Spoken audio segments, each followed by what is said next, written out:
guys, welcome to Mama Monday. This week I'm going to be sharing with you my breastfeeding update. Obviously it's not Monday, it's Tuesday, so it's Mama Tuesday technically. That's because we were camping and we kind of wanted to capture both days of our camping trip, even though we were leaving the second day. We really wanted to capture that and share that with you guys, as well as just have it for the future to share with Juniper, since it was her very first camping trip.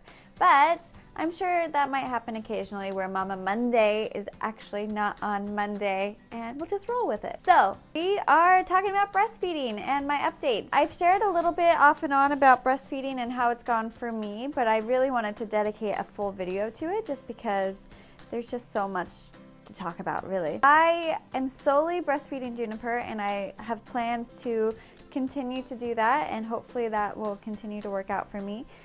But it hasn't been an easy journey, that is for sure. So breastfeeding started out pretty rough for me. I had a lot of soreness, a lot of scabbing and cracked nipples, and just really uncomfortable. So there were moments where I'd be breastfeeding, specifically at night, I'd be breastfeeding and it would just be so painful. I would just have to like clench my fists and kind of just like shake my leg or just like move back and forth because it was so painful. And I'm definitely not at that point anymore, but we'll get to that. And then when we had our pediatrician appointment, she told us to go ahead and make an appointment with this tongue tie specialist who lives here in Portland, and just go ahead and make the appointment for the consultation. So that's what we ended up doing. We made the appointment, and that appointment wasn't available for like 3 more weeks. So we had the appointment scheduled, and we're like, okay, well, I guess we have to make it work for 3 weeks because we don't even know if she has a tongue tie or what's gonna happen, and we can't get anything done until we have that appointment anyways. We went to the consultation to get the tongue tie looked at and assessed, and we actually had the procedure done, and breastfeeding got worse at first and then greatly improved, and that's where we're at now. However, we did kind of slack on the stretches that are supposed to happen after the tongue tie procedure. After like the first couple of weeks, we kind of slacked on it, which I'm really regretting and I feel really guilty about, honestly, because breastfeeding is still going well, but it was definitely better a couple weeks ago. So basically what a tongue tie is, and there's a tongue tie and a lip tie. What that means is that for the lip, it's kind of tethered down a little bit. There's like that little, if you look in your own mouth, there's like that little strand that connects your lip to your gums.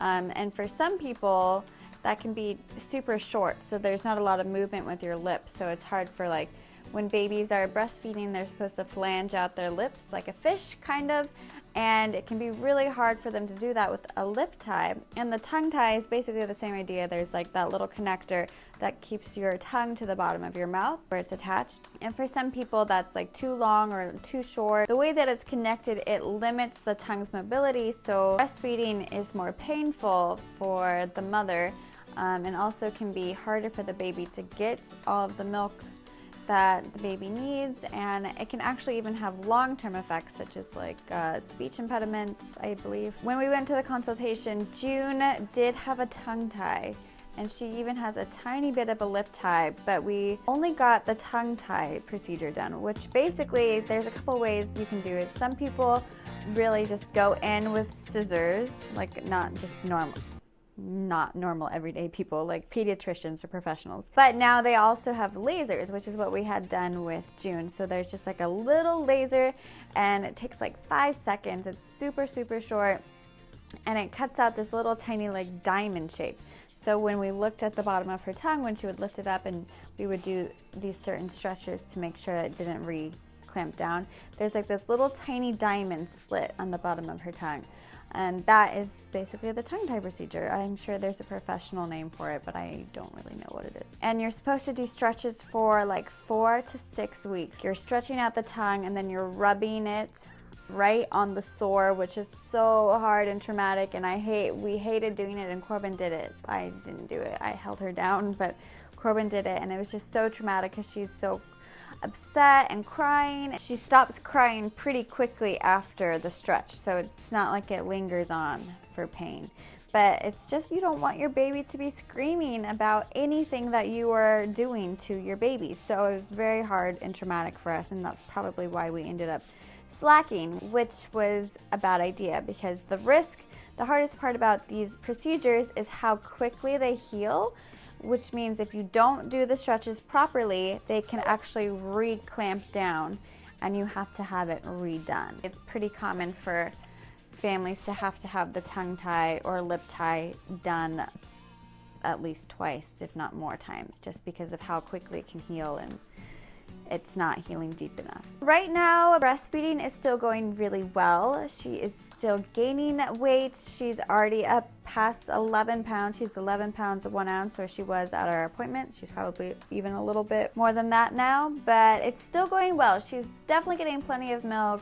We're not having any trouble with feedings, but it's still just a little bit irritating, and it's more irritating than it was a couple weeks ago. So after we had slowed down on those stretches, we would do maybe like 1 stretch a day, and you're supposed to do like 5, if not 6. I do notice a difference when we do the stretches throughout the day. I notice a difference in the feedings, and then when we stop them or we like forget to do them for a longer period of time, and then the next feed, I will notice a difference. But I was at a point where it was so perfect and there was no irritation or anything whatsoever. I'm kind of bummed that we're not there anymore.